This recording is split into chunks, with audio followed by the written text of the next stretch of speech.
What is going on, everybody? Welcome to the Week 18 edition of the Pro Football Focus Fantasy Show here on RotoGrinders.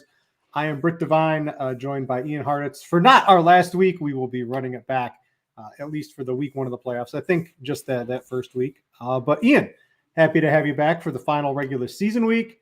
Happy to be looking forward to the playoffs. The NFL had quite a few decisions to make, and it's going to make for an interesting DFS slate. I guess more so from that and some of the scenarios that can play out. I think both the Bills and Bengals are going to be going all out, and we need teams that are going to be going all out to win, at least from the DFS slate. But what's going on, my man? Welcome to Week 18. First stream of 2023 with you, Britt. Here's to many more, probably more next season, as you said before. But yeah, man, great day to be great. This is always, DFS Christmas. I think for a lot of people, the season-long leagues, the best ball leagues, they are all over with. Last chance before the playoffs to, go get back in the green. So I am ready, my friend. Yeah, if you guys are new to the show, probably not. But if you do happen to be, welcome. Ian over at Pro Football Focus normally has an article up called his Mismatch Manifesto. It's not up this week, but he did, just for us and for Twitter, of course, for his millions and millions of followers, was able to post them up here. We kind of go over a bunch of mismatches, offensive, defense, and we'll probably put a little bit of slate context in as well with some of the teams that have things to play for, some that don't. Ian, let's jump right into this before we get into the sports bets, into the DFS stuff a little bit later in the show.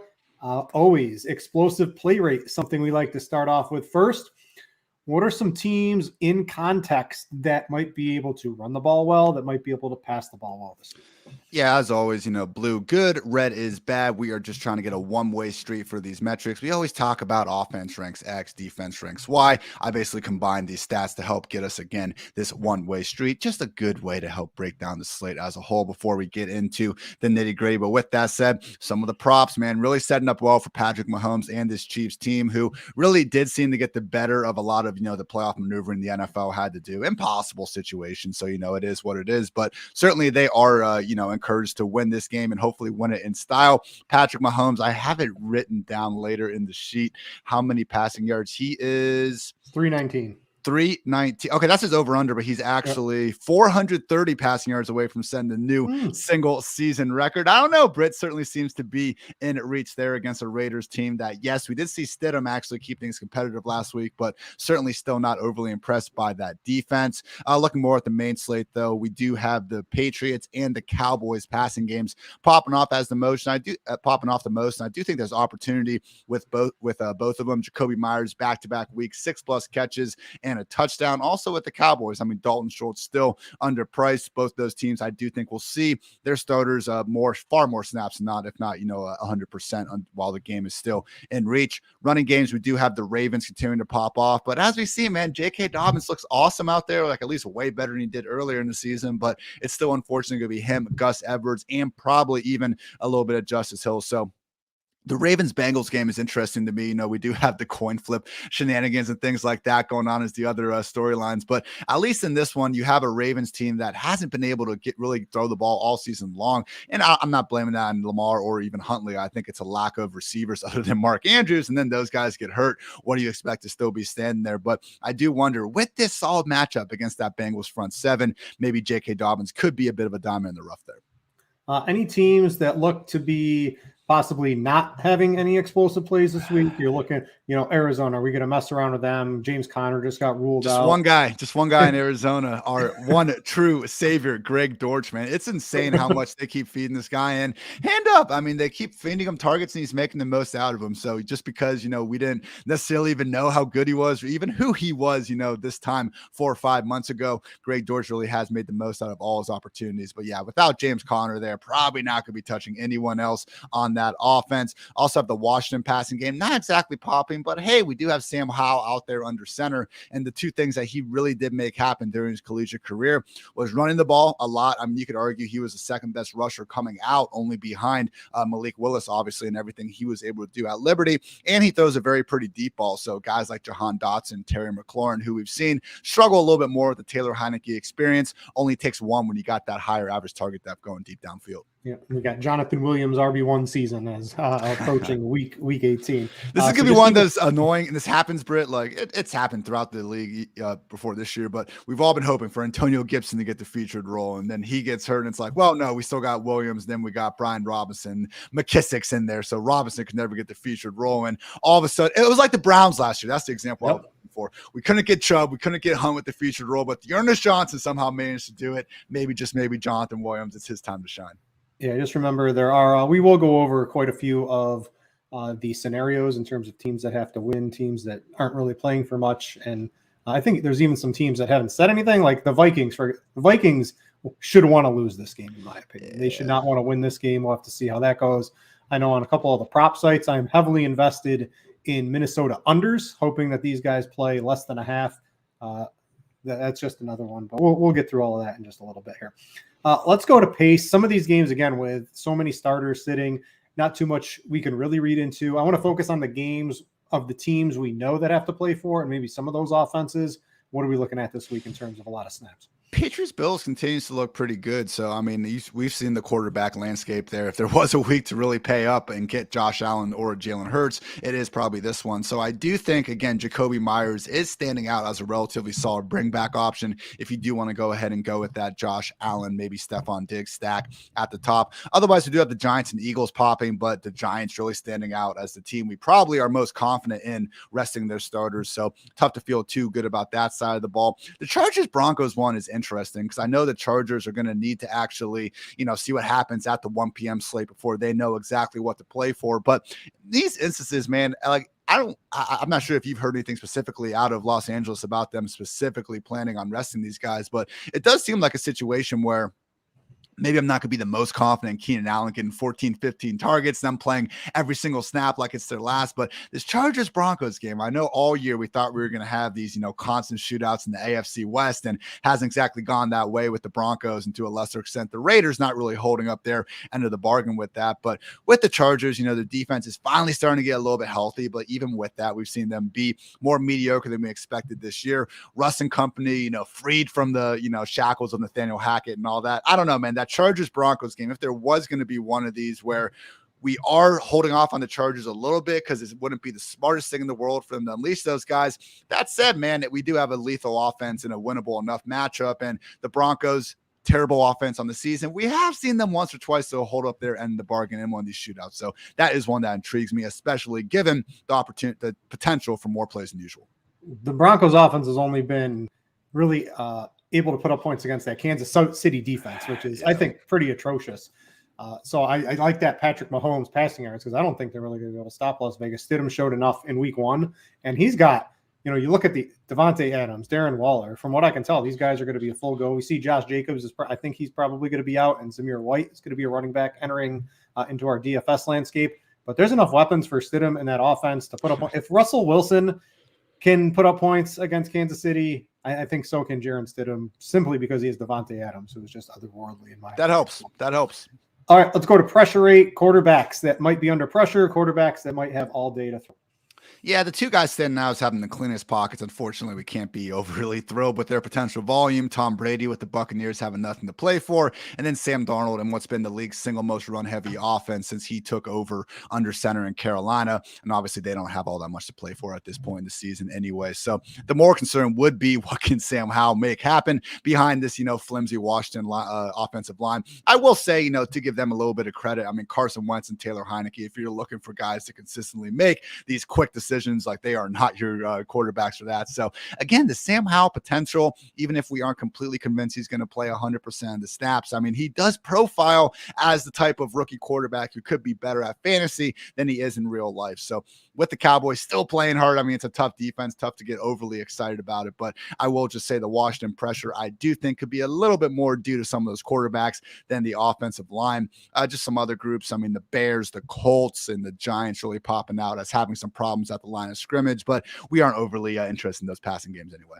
No. All right. Going down the, not the article, but on his Twitter thread, you can find him at Hartitz. If he's got a bajillion followers anyway, I'm sure you are all following him, but if you're not, Hartitz, you'll find me in there. Yards before contact per rush. All right. What's looking out this week? So Miles Sanders looks like he's going to be a full go. Well, they need him for the whole game. Buffalo, they don't like to run. You mentioned Baltimore. All their statistics are lining up in the blue, which is good. So maybe your J.K. Dobbins, you can get on the other side of being hooked on that prop bet you had a couple of weeks ago for that one. Anything else really standing out to you this week? It looks like the 49ers, but I'm a little worried if CMC, one, if he even plays, and two, how long he plays for. I know he's projecting currently to be popular in DFS, but by the time Sunday rolls around, I would imagine there's going to be a Schefter tweet overnight. Hey, expect CMC to play X, something like that. And X is not going to be the whole game.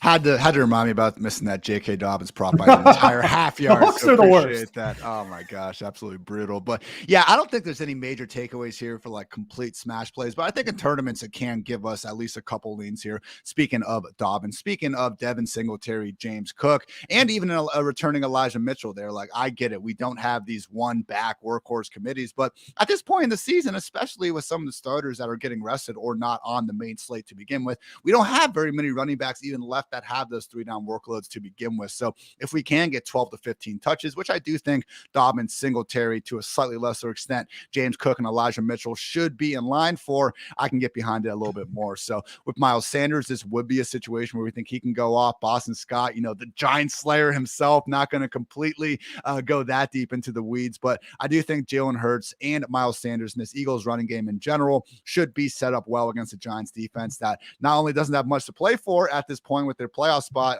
and seeding pretty much already decided, but also hasn't been able to stop the run all season long. All right, moving on to yards, combined yards per dropback, offenses that should be able to move the ball down the field. What's standing out? Any teams, the teams that you don't want, we're not going to be playing any Giants. We're not going to be playing any Cardinals outside of maybe your boy Greg Dortch. It's not really, Minnesota looks like they're in the blue. Again, I'm concerned with how long some of those guys will play. KC on the Saturday slate looks amazing. I don't know. What are we taking away from this chart? I think with the Dolphins actually still having a ton to play for, I know that Jets secondary, Sauce Gardner and company are great, but they Skylar Thompson.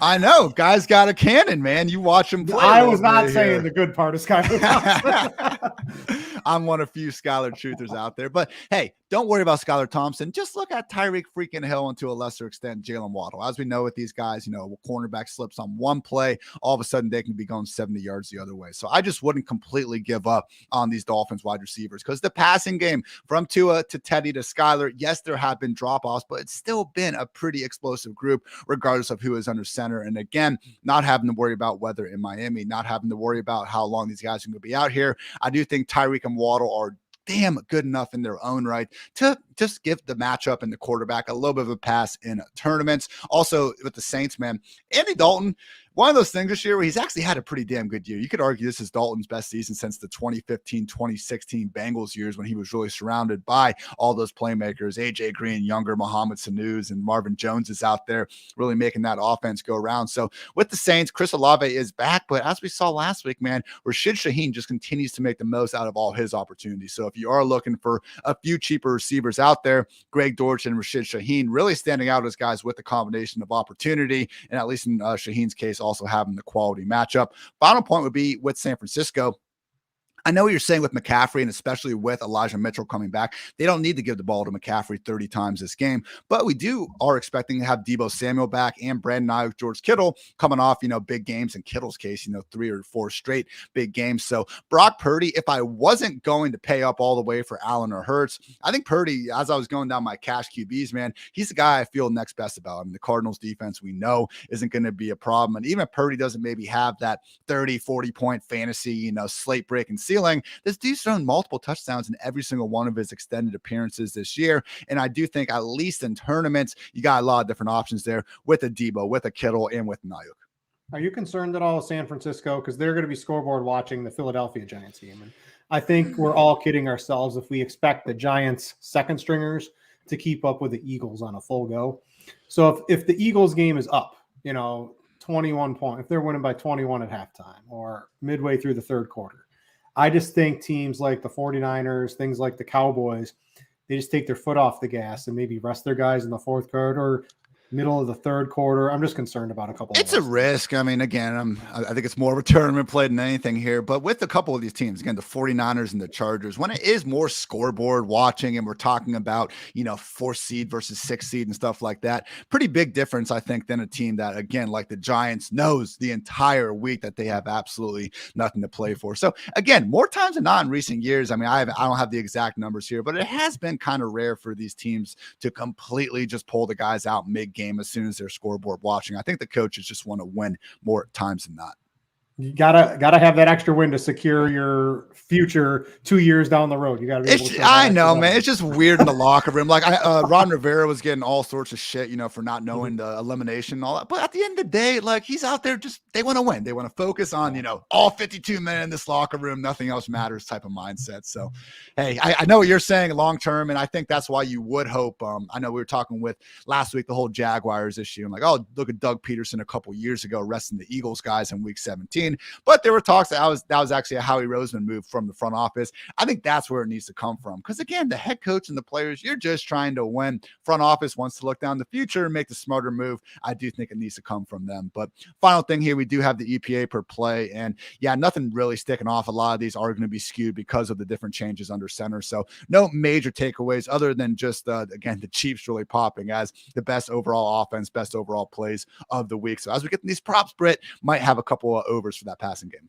All right. If you want to check out not the article this week, but anything else over at Pro Football Focus, there is a million, right? Just scroll article. You can just go and go. Their subscriptions are relatively inexpensive.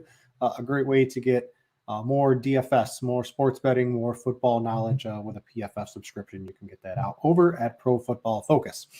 All right. Let's go to let's talk a couple straight bets, parlays first. We'll get into the props in just a minute. And Ian, I have been bitten by the fancy play syndrome on my straight bets. So I got a couple of parlays cooked up. I got a Saturday parlay. I got a Sunday parlay. Ooh. The Saturday parlay for me, pretty easy. I'm taking both teams at -2.5 points. So you can get the Chiefs at -2.5, parlay that with the Jags at -2.5, gets you -115, -120 before the show. So you're right onto there. The Chiefs, I don't know.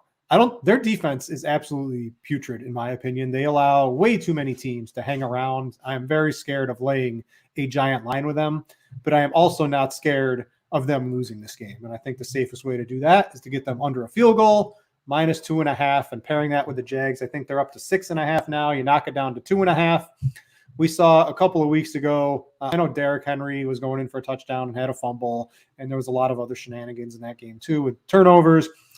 But I think it's pretty clear the Jaguars are the much better team here. Trevor Lawrence has ascended into an actual, I won't say the elite level, but basically the next step down from the Joe Burrows, the Jalen Hurts, the Josh Allens. He's basically right there, in my opinion, in terms of being a good quarterback. He's got great weapons around him. I'm expecting them, and a pretty good run defense. I'm not expecting them to completely slow down Derrick Henry, but they've got a good enough run defense where if they're able to provide any resistance to that Titans run game, that I think they could win this game pretty easily. I just like taking it under a field goal. It works out to a pretty even bet there, -115, -120. So that's my Saturday parlay.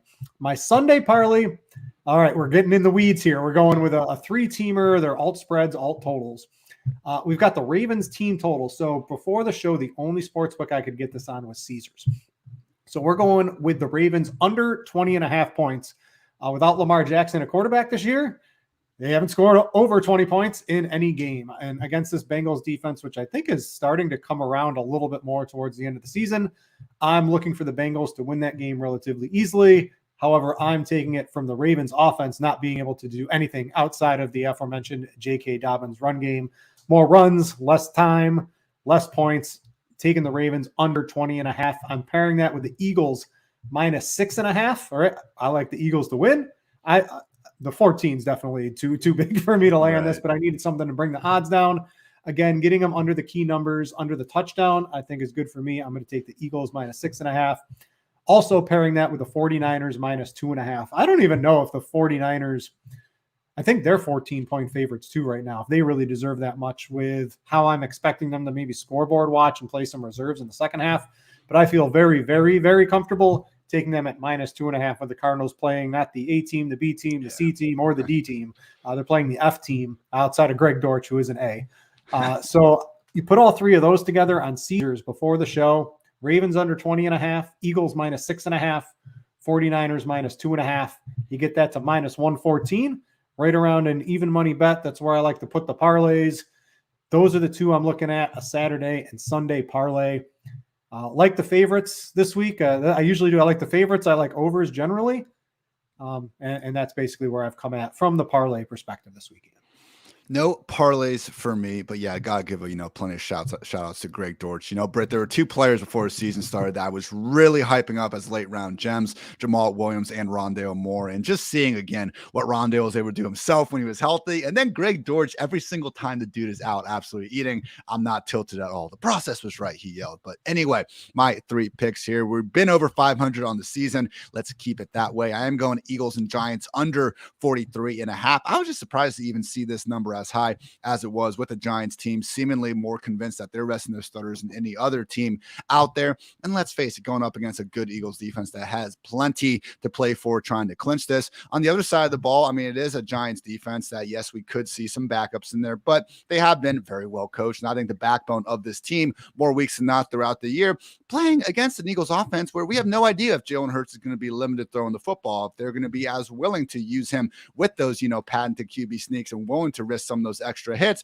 in a week 18 game. That is important. Obviously, they want to clinch the 1 seed, but they're also 14-point favorites. So I wouldn't be shocked if they don't, completely jam that foot down the gas for 60 full minutes if they can't help it, which I do think they'll be able to help it based on what the Giants are doing. So give me under 43.5 in that one.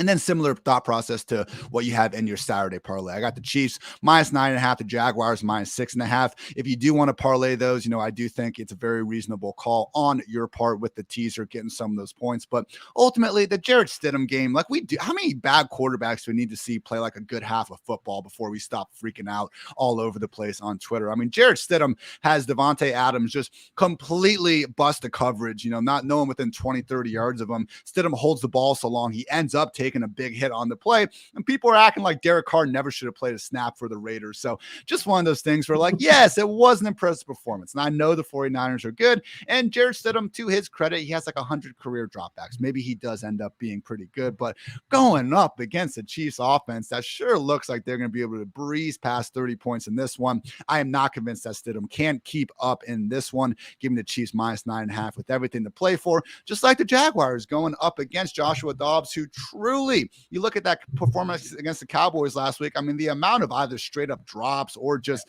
50-50 balls that Treylon Burks and company, Robert Woods, all of them couldn't come up with, despite Dobbs making some good throws. Okay, that's great, but it also shows you how freaking bad this group of receivers is and why that's been impacting the offense all season long. So getting Derrick Henry back is great, but if you do want to look at what the Jaguars have been able to do, I agree with you. Trevor Lawrence, I mean, just looking back at the past 6 to 8 weeks, you're going to see him ranked not even number 2, not even number 3 in a lot of these stats. Number 1, right up there with guys like Joe Burrow as some of the league's most efficient passes. PFF passing grade, yards per attempt, whatever you want to pull out, he is going to be ranking towards the top. So Jaguars -6.5, Chiefs -9.5. We have teams with must-win games going up against backup quarterbacks who I think the line's being inflated because we saw them play a decent 60 minutes of football last week. That's not going to be good enough against two bona fide studs in Patrick Mahomes and Trevor Lawrence. I think it was half the league has backup or backup quarterbacks this week. It's wild. I've never seen anything like that before. All right, let's go to the props. The props have been very good to me this year, at least 27-10, Britt. My goodness, we're going to 29-10, and we're going to 31-10 in the playoffs. So proud of you. We are on we're on the same prop this week, and I don't know if we've ever. So I don't really look at yours until right before the show, and I don't think you look at what I post until right before the show. I stole your Zach Moss one last week. I did not notice your one you're about to talk about this week. So we'll both talk about this one. As Derrick Henry is at 13.5 or 14.5 receiving yards, depending on your book.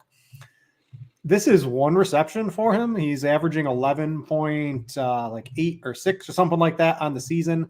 He has a reception over 13.5 in 7 of his 15 games. So if he gets one reception, it's not completely out of the question that he goes over this. But I think it's pretty clear he's going to get a chance to get 2 or 3 or 4 receptions. I mean, I don't understand why this line is so low. I know the Blitz, I know the RotoGrinders projections have them almost double in terms of this. So I look at those and I see this is a very easy bet this week. It's just, it's too good in one catch. He can get there, and it's not, what is this? In 5 of his last 7 games, he's gone over it. One of those was with Malik Willis, who isn't exactly the checkdown artist, right? He's the cute quarterback rusher, which sort of takes away some of your dump offs. And if they just scheme up 1 or 2 screens to Derrick Henry, another dump off or something like that when Dobbs is running around, this is an easy over. This is my bet of the week for sure. Henry over 13.5 receiving yards. I know you like it as well. We're both going to take credit for it when it goes over this weekend.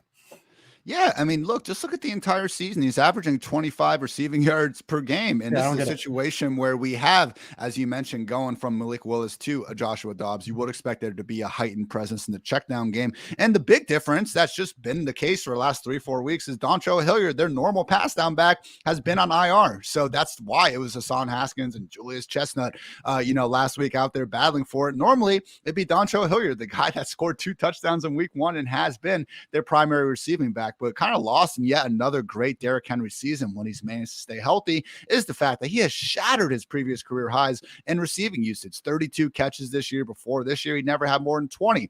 379 receiving yards. I mean, 2019, he had 206 receiving yards. That was his career high. So absolutely love it. And the matchup is even better, man. We have them as 6.5-point dogs, trailing game script. Fantastic. Against one of the most freaking, the Jaguars. I'm not saying he can't run over him, but the way Trevor Lawrence and company are probably going to be able to pass on this Titans secondary, I just see the game script, I see the matchup, and I see the usage all pointing towards Derrick Henry hitting that over at 13.5.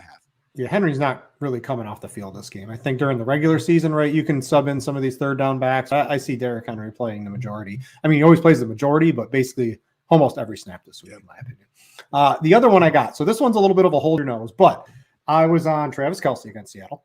I was on George Kittle against Seattle. Last week, Tyler Conklin had a bajillion yards against Seattle. It's Tyler Higbee this week, Ian. So we've got to hold our nose a little bit on Tyler Higbee, but it's 29.5. And I don't know. I think I'm going to take this week. In fact, I know I have because I've already bet it on a couple of sites and also the prop sites. Higbee's not really having a great season, but every single tight end that's had a reasonable quarterback and the tight end isn't a complete jabroni has gone over this line against Seattle the entire season. So let's run it back once again. We're taking Higbee. Conklin was at 26.5 last week. Seattle's allowing 70.9 yards per game to tight ends. That's the highest. They're allowing the 3rd least yards per wide receivers. It's very clearly a tight end funnel defense. He's not George Kittle. He's not Travis Kelce. He's not even Tyler Conklin, but he's a tight end against Seattle. We're rounding out the year taking this. I hope Seattle gets into the playoffs. I want to take a tight end against them next week too. We're going to just keep running on the show with this one. Tyler Higbee over 29.5. Hold your nose, click the over, collect your money at the end of the week.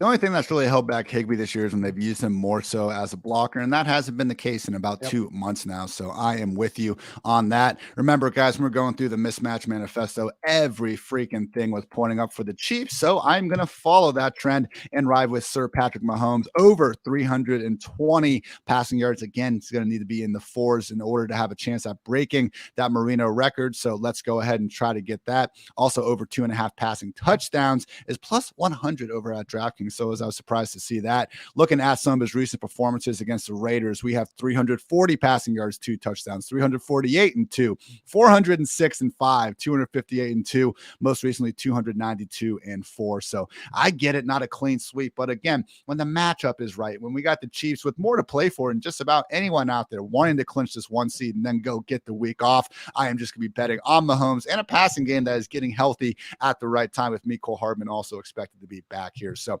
Mahomes over 2.5 passing touchdowns, over 320.5 passing yards, Henry over 13.5 receiving yards, and sticking with the general theme here, focusing on the offenses with playing to play for in good matchups. Give me Trevor Lawrence over 264.5 passing yards. I mean, credit to Doug Peterson, the job he's done here. Truly consider him one of the coaches that will actually play to the defense's weaknesses and adjust his game plan. Novel concept, I know, but not everyone's out there doing that. And you look at this last matchup, man, 368 passing yards on 42 attempts all the way back in just week 14. So again, Titans this year have been one of the biggest pass funnel defenses. I put them right there with the Baltimore Ravens as teams that just shut down your run game and almost force you to throw the ball. I think Lawrence with Christian Kirk, Zay Jones, Evan Ingram, more than enough firepower to get the job done once again. Yeah, so if anyone is a Scores and Odds premium subscriber, Underdog opened Trevor Lawrence's total yards, including pass and rush, at 255. So I put that on Scores and Odds on Monday afternoon, and I got plenty of dollars on that one, along with a couple other props they had there. So you do I scour those prop sites very early. As soon as they drop, they are not scared to put their own lines out for the sports books. And I'm here to collect the money from that. That was the absolute prop of the week for me, was the Trevor Lawrence 255 total. I am certainly okay taking the over 264 passing yards. Take some overs on the receivers too. You can get Evan Ingram and Zay Jones touchdowns at over like plus 250 a piece. That makes no sense to me. So you can fire on a couple of those as well. All right, that's going to do it for the sports betting version of the show. I mentioned Scores and Odds. If you ever want to get access to my picks and some other people at RotoGrinders, you can buy a subscription to that. I think it's $39.99 or $49.99 a month. And if you just want to be able to check, hey, where is the best line for Derrick Henry? Over 13.5 receiving yards. Where can I get Patrick Mahomes over 2.5 touchdowns at the best line? You can get that at Scores and Odds for free. You don't need a subscription or anything for that. All right, let's get into DFS. A very strange week. There's going to be some players you're going to want to pay up for. There's going to be some positions where you can legitimately spend less than $5,000 on and feel very good, mainly the wide receiver position, but I think even some running backs are going to come into fruition there. So with a lot of that up in the air, I guess from first the cash game perspective, we are looking at, to me, it's very clear between two quarterbacks. It's Josh Allen and it's Jalen Hurts. Would you rather, let's say 3/4 of Jalen Hurts, 4/4 of Josh Allen? What say you?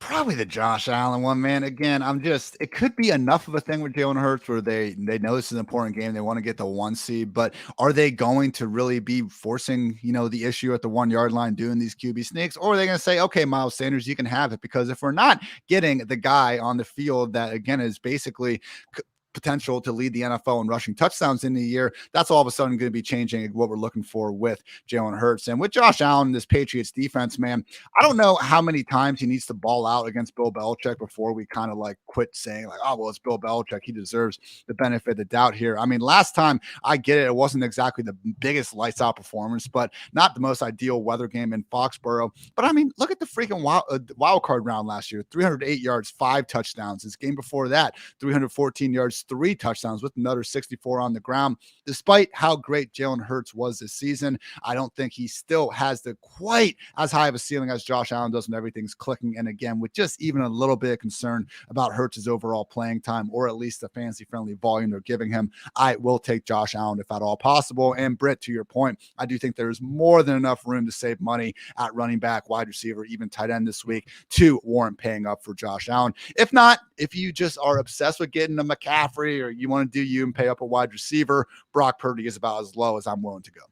All right. What about from a tournament perspective? Is this the I saw Dan Bach head chopper. They have this thing a long time ago. Joe Flacco. Is it Joe Flacco week to win you a tournament? Because they love to throw when he's in there, and he gets the ball to his wide receivers. And I know Garrett Wilson had a down week last week, but that was against Seattle. This is not against Seattle. This is against Miami, and they're struggling right now. And I don't think Skylar Thompson's good. There could be some short fields for them to have some touchdown equity. And I think he's going to play the whole game. And I think they're not going to sit a Garrett Wilson. They're not going to sit some of these guys that are actually good offensive players on them, unlike some of these other teams. Maybe Joe Flacco in a tournament? Is that getting too risky this week? I mean, it's a wild landscape out here in week 18. I'm cool with Flacco. Again, we've seen it even earlier in the year. Like, they weren't the prettiest performances out there, had a lot of garbage time, but guess what? Those all count the same in fantasy land. So Flacco with Garrett Wilson, I think, is more than reasonable. And I'm also just fine getting back in that Garrett Wilson train, regardless of if you want to stack him with Flacco or not. Only other one I've mentioned is Geno Smith with DK Metcalf with the bounce back. I mean, last week we saw them have to face this great Jets secondary. You brought up before about not really sweating the Garrett dud against the Seattle defense that we've seen, Tariq Woolley and those guys be awfully good against outside receivers all season long. Same thing goes for Metcalf coming off that dud. So with DK, we still know at his best, he is more than capable of, dominating against just about anyone out there. And I just think, again, overall this year, yes, Geno's regressed a little bit down the stretch, but this is still a Rams defense without Aaron Donald. Just got fleeced by Justin Herbert and company. I certainly think Geno's good enough to put up some numbers in this spot with a ton to play for. I know they need a little bit of help to be getting in the playoffs potentially, but with Geno, man, I believe it's a $2 million extra incentive for him if they can find a way to make into the playoffs. I like going with Geno and Metcalf as a nice little way to get off of the Kenneth Walker chalk as well. Let's go over real quick what some of these teams, as we get into the running back, wide receiver positions, some of the teams that may or may not have a lot of stuff to play for this week. I don't know if you want to lead it. Yeah. Let's go over some of these things on what's going to be having teams that might rest. What are some scenarios like the Chargers? If Baltimore beats Cincinnati, right? I don't think we're really expecting that to happen, but if they do, then the Chargers can win and move up in seeding if they want to, or they could also tank and try to lose. The Vikings, the Eagles have to lose for them to not play the Giants in the first round of the playoffs. And I would want to play the Giants in the first round of the playoffs compared to playing some of the other teams there. I think the Giants, and it's the battle of the two fraudulent teams. Let's battle it out and see which one's better. So what are some teams that have something to play for, teams that might have something to play for, and then there's a bunch of other stuff. We're going to get a whole bunch of news even after the show over Saturday and Sunday morning on what teams are actually planning to do. Definitely going to be one, if you're making your lineups today or tomorrow, make sure you definitely get a hold of some of that early Sunday news, because to your point, I do think we'll find out more and more as we get closer to kickoff. But just for right now, based on what we heard throughout the week, and shout out to the always great Hayden Winks over there, Underdog Fantasy, for breaking a lot of this down in one of his always awesome columns. But the Giants are the team that we're expecting the most, who basically have confirmed it throughout the week to be resting their starters with absolutely nothing to play for and their playoff spot already clinched. On the other side of things, Washington and the Bears already eliminated from the playoffs, and we have heard enough from reporters, from the coaching staff, to not be overly optimistic about some of their key players playing all that much on Sunday. With the Vikings, Kevin O'Connell has already hinted that they may adjust how long certain guys play. So Justin Jefferson, 194 receiving yards away from breaking that record. Don't think he's going to have enough opportunities to get there.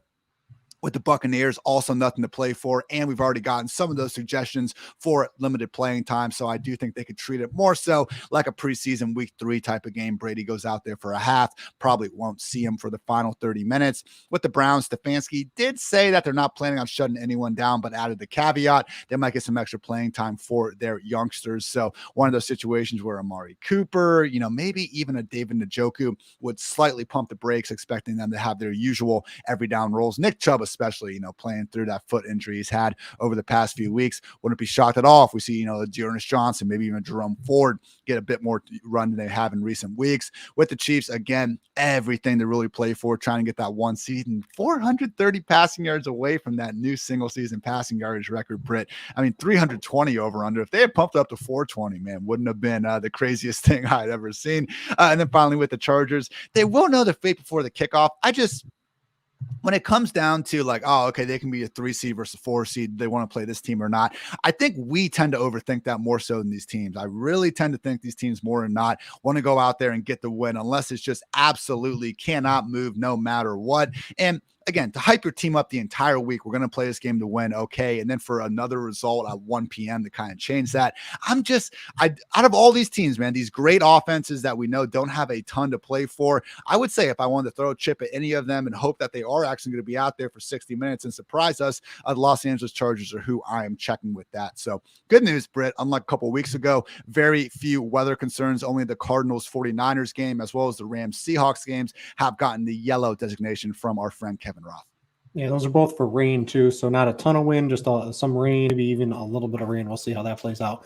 And I guess the other thing is the players on the field, they are going to play. There's no doubt in the NFL when the players are there. The players, when they're on the field, they're not, hey, front office guys, I know you guys want to lose this game, but I also want to work in the NFL for the next couple of years. So I'm sorry for making that game-saving tackle, right? We know the players are going to play.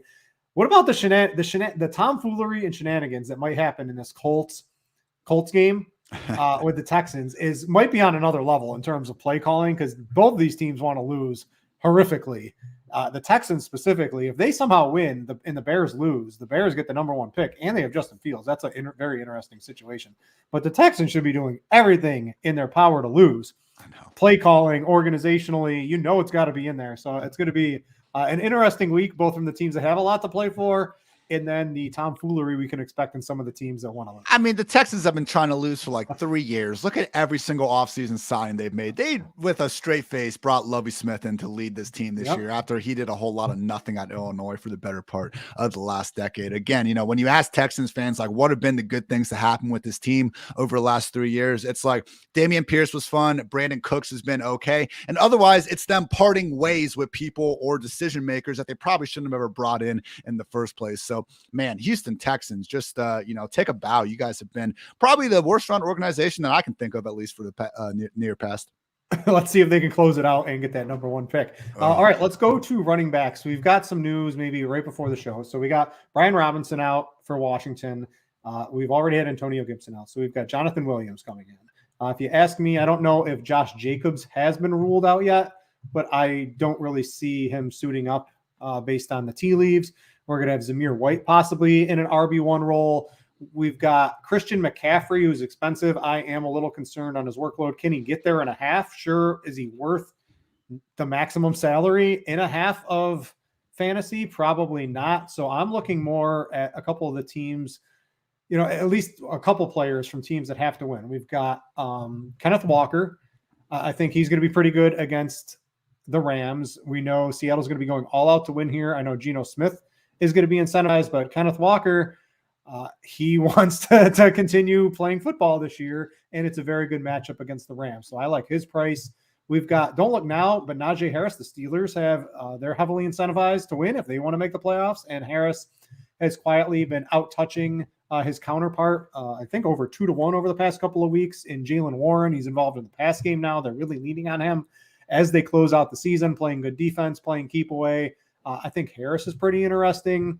You got Tyler Algier, who got there last week. I think he can probably do it again against the Bucs team that doesn't really have anything to play for, and they're already sitting a lot of guys. And you said a half of Tom Brady. This might be a drive of Tom Brady just to get these guys in preparation of their normal game mode before Kyle Trask and a couple other guys end up coming in. So that's sort of where I'm looking, and maybe I'm looking to spend up at the wide receiver position instead of McCaffrey, unless I know McCaffrey's going to play at least a half, which I think that's pretty uncertain. I don't know. I'd like these mid-tier running backs from teams who I know they're going to get the workload from rather than play the guessing game up top with McCaffrey. No, I think you hit the big three there, Walker, Algier, and Najee Harris. I'm still not completely thrilled with Najee's receiving workload, 2 or fewer catches in 5 of his last 6 games, but with playing to play for. And to be fair, Najee has been playing a lot better over the last, 2 or so months. He mentioned getting that, big steel plate taken out of his shoe, and all of a sudden he's more comfortable. Kind of adds up to me. So good for Najee. But another guy that really a lot of people were down on the first half of the year who has come on strong, Cam Akers with the Rams, really just serving as the workhorse of that offense these days. And over these past 5 weeks, man, in terms of just his weekly PPR finish among all the running backs, RB8, 21, 21, overall RB1, and last week, RB14. Could have honestly probably been vying for another top 5 finish. There was a play on the first drive of that game, leaked out, defender fell down, and if Baker just put the ball a little bit more on him, and Akers got one hand on it, so I'm not here to slander Baker or anything. We're talking about another 50-yard touchdown catch added to that total. So I lean Akers, Walker, and Algier, but again, if you want to go with Najee, I'm not going to fight you on it. Yeah, I think that's a pretty good quartet of running backs to be looking at this week. From a running back perspective, I think we can look at the Jonathan Williams, the Zamir White, dare I say Latavius Murray against the Chargers. I don't think there's any reason.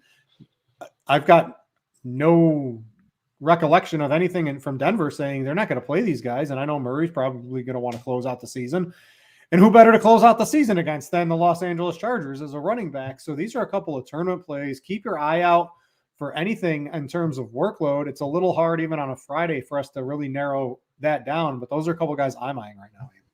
I do think one guy you can potentially pay up for. I'm with you, not wanting to get all the way up to Christian McCaffrey, but Joe Mixon's sitting there, man, kind of the forgotten guy in all this. And I understand, mentioned before, Ravens have been a pass funnel defense this year, very good against the run. But when you have a home favorite and a true juggernaut offense in the Cincinnati Bengals, man, Joe Mixon, he could just fall into the end zone a couple of times and doesn't even need to be overly efficient. We know he can catch the ball when they decide to throw it to him. I just think Joe Mixon, when you're looking at the guys around him, Pollard, who has been banged up, and the Cowboys could certainly get by without feeding him as much. Dalvin Cook, Vikings don't have much to play for. Chubb's been banged up. Browns don't have much to play for. Saquon, who knows how much he's going to be out there. Eckler, McCaffrey, we have these problems. I do think Joe Mixon is the most expensive running back that we can actually look at and say, okay, he should have his usual role out there on Sunday. So I like Joe Mixon if you do want to pay up. And we mentioned that gross Colts-Texans game. One guy, Britt, one guy we can maybe get behind. That's Zach Moss at home, just 5.2K. If there was going to be a game for the Colts to say, F it, let's just give our running back 20 plus touches, might as well be Zach Moss. He's had 24, 13, and 15 touches over these past 3 weeks. And yeah, they haven't been competitive other than, the first half there against the Vikings before completely blowing the game in the worst style imaginable. But Moss, we have seen throughout that, without and with Jordan Wilkins, be the feature back there. So if there was going to be one matchup for this Colts team to maybe build a lead and have some positive game script, it'd be against the Texans' league worst defense and fantasy points per game allowed to opposing running backs. The books, they're scared to give us those Zach Moss props. They're coming out at some point. And took them for everything they had last week. Yeah. All right.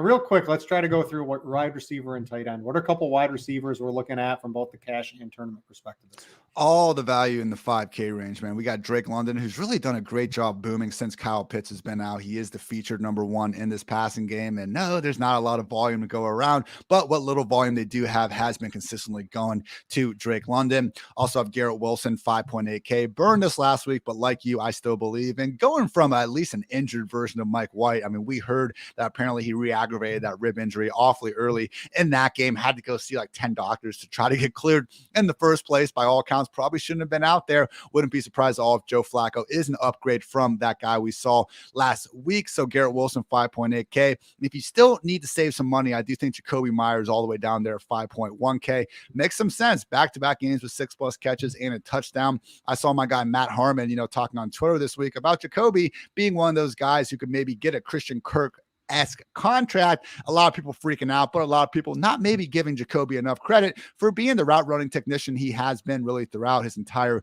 young career. Guy starts scoring touchdowns, and all of a sudden, he has been a much more valuable contributor in fantasy. And yeah, again, those are my big three that you can save some money with. I'd love to get up to Keenan and keep getting some of these 10 to 14 target games, but just concerned about, the Chargers' overall willingness to keep their guys out there, especially a veteran like Keenan, who, as we know, hasn't exactly been a model of, being being not injury prone here, at least this season. In terms of some GPP shots, mentioned before, but Rashid Shaheed and also Tutu Atwell for the Rams. If you want to get cheap, those would be my two darts in tournaments that I do think can save you a decent amount of money. Also, Jahan Dotson, 4.5K. We've seen flashing throughout the year. Now got Sam Howell, who I do think should be pushing the ball more downfield, even more often than we saw from Heineke, and especially Carson Wentz. So that should go well with Jahan Dotson.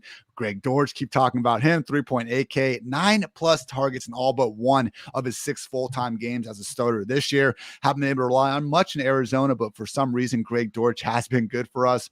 Mentioned DK Metcalf and Deebo Samuel with those quarterback stacks. Donovan Peoples-Jones at 4.7K, still not really as close to Amari Cooper as I think he should be, based on how they both perform with Deshaun Watson under center.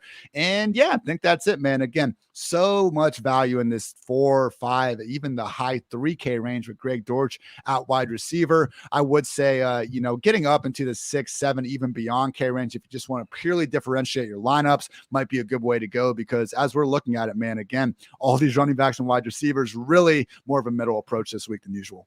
All right, going to the tight end position, a couple of guys I'm interested in. I think you can have some money to spend out. If you want Mark Andrews, who maybe he's finally healthy, had his first big week in a long time against Cincinnati. He's the only receiving option. I think they're going to be down. He looks interesting. Dallas Goedert in a game the Eagles are certainly going to be going all out until, unless they get up 21 points, 28 points in the middle of the third quarter or later. I think they're interesting. You got Hayden Hurst as that reasonably cheap option. who should get some targets this week. What are you looking at?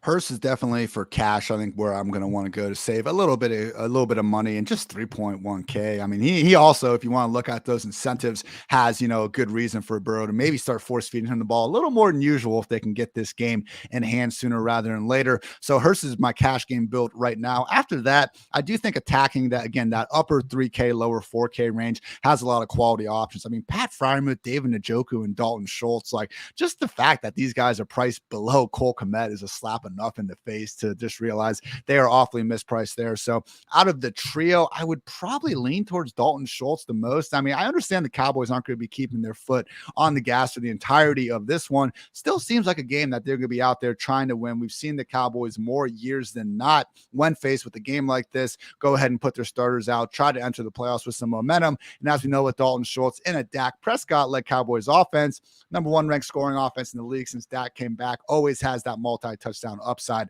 on the table, as we've seen recently. All right, that's going to do it for the Week 18 edition of the Pro Football Focus Fantasy Show here on RotoGrinders.